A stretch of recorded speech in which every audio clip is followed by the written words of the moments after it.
আজকে আমি বানাবো কলাইশুঁটি দিয়ে লুচি। ফোন খুললেই দেখতে পাই মটরশুঁটির কচুরি বানানো।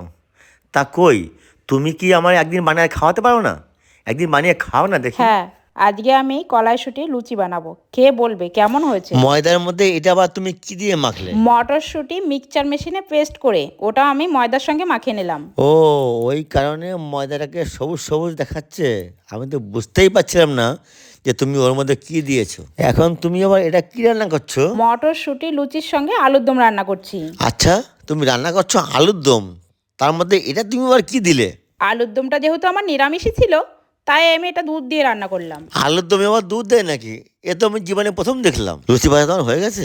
বাহ, লুচিটাকে বেশ সবুজ সবুজ দেখাচ্ছে। হ্যাঁ, আমার রান্না বান্না রেডি, এবার শুধু তোমার খাওয়ার পালা। এবার তুমি খেয়ে বলো কেমন হয়েছে। লুচিটা দেখতে যেমন হয়েছে, খেতেও তার থেকে বেশি ভালো হয়েছে। দুধ দিয়ে আলুর দম সত্যি খুব ভালো হয়েছে। আর এদিকে দেখো আমার সুমি এমনিতে লুচি খাবে না, কিন্তু মটরশুঁটির লুচি ও তো আর ছাড়বে না, তাই ঘুম থেকে উঠেই খেতে বসলো।